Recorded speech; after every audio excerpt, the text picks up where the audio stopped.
Every year, 6 million people pass through Vatican City. They queue for hours to reach the Sistine Chapel, cross St. Peter's Square, and photograph the same views that have appeared in 1 billion travel photos before theirs.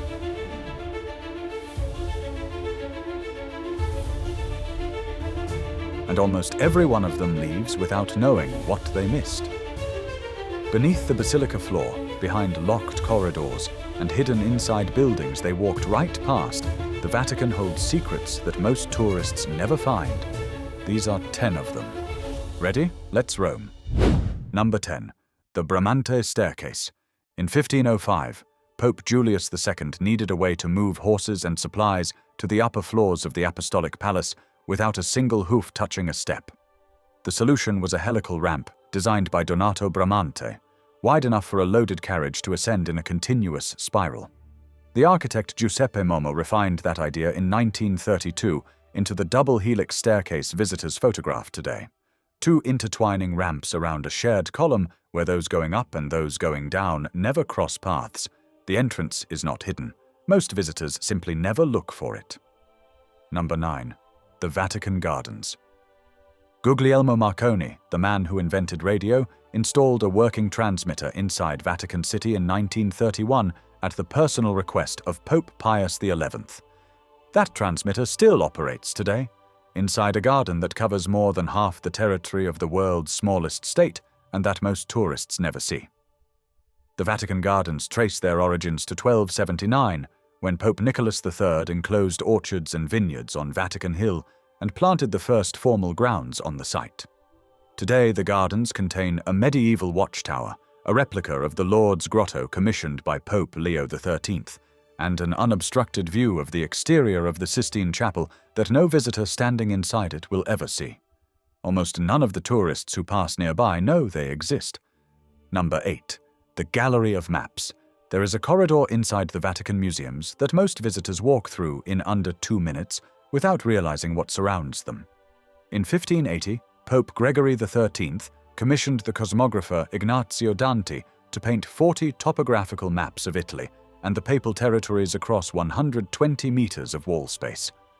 The project took 3 years. The maps identify individual towns, bays, and mountain passes as they appeared in the 16th century. And above each one, the ceiling vaults are painted with historical scenes specific to that region. Most visitors walk through eyes forward, focused on the rooms ahead. Almost none of them look up. Number 7. The Raphael Rooms. In 1508, Pope Julius II handed a 25-year-old painter from Urbino named Raffaello Sanzio a commission that would define the Italian Renaissance. Dissatisfied with his private apartments, Julius had earlier works by Piero della Francesca and Bramantino painted over and gave Raphael the walls. The result across 4 rooms includes the School of Athens, placing Plato, Aristotle, Pythagoras, and Euclid in the same imagined space. The figure of Heraclitus was added later, modeled on Michelangelo, after Raphael reportedly glimpsed the Sistine ceiling before its unveiling.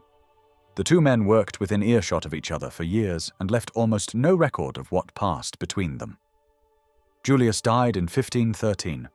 Raphael died in 1520 at 37 before the final room was complete. His assistants finished it. Number 6. The Meridian Line. 6 million tourists cross St. Peter's Square every year, standing on a functioning astronomical instrument and never know it. The Egyptian obelisk at the center is the only ancient obelisk in Rome that has never fallen. Quarried in Heliopolis, it was brought to Rome by Caligula in 37 AD and moved to its current position by Pope Sixtus V in 1586, a task requiring 900 workers and 75 horses. In 1817, Pope Pius VII had marble discs embedded in the paving stones around its base, turning the obelisk into a sundial.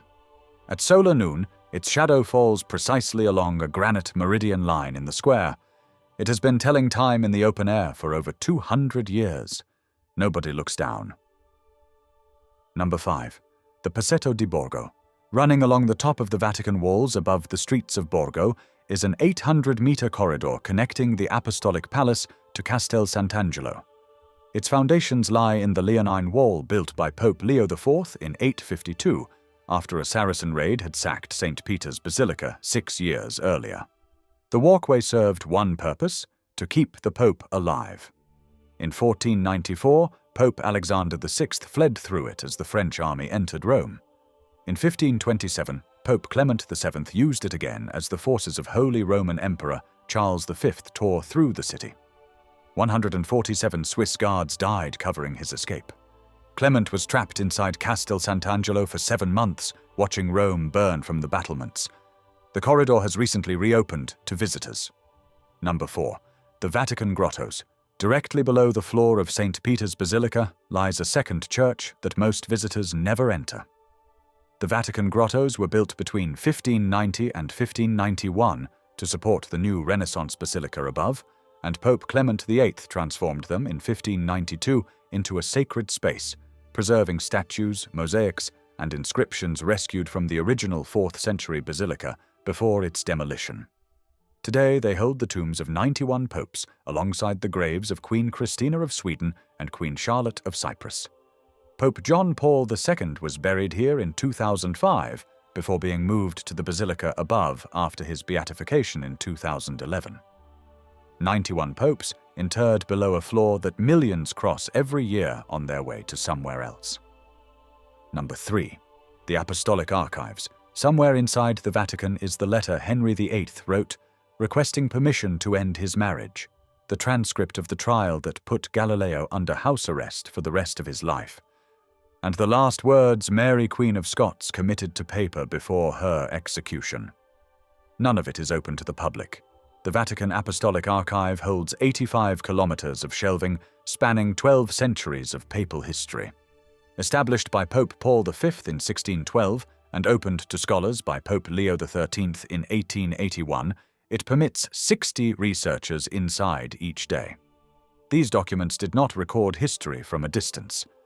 They were the instruments through which the most consequential decisions in Western civilization were negotiated, condemned, and sealed. Number 2. La Resurrezione.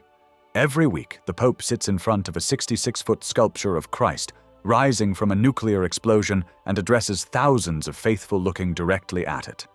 Most of them have no idea what they are seeing. La Resurrezione was completed in 1977 by the sculptor Pericle Fazzini and inaugurated on Pope Paul VI's 80th birthday.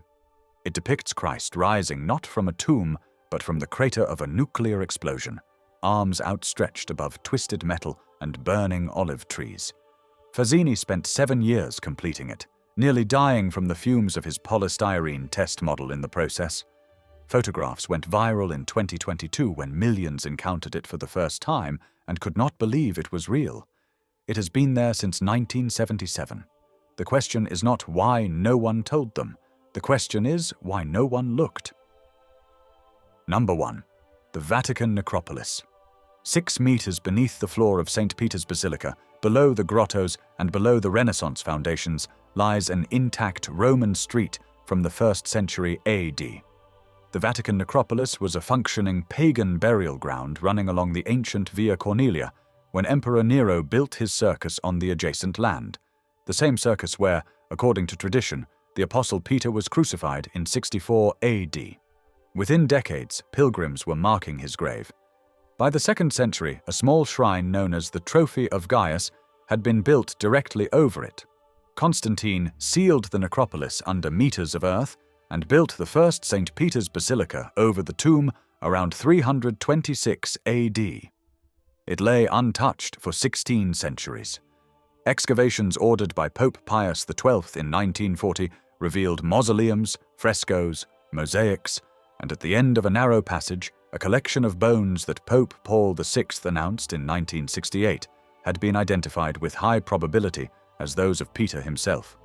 The entire Vatican, every basilica, every corridor, every entry in this list exists because of what is at the bottom of that passage.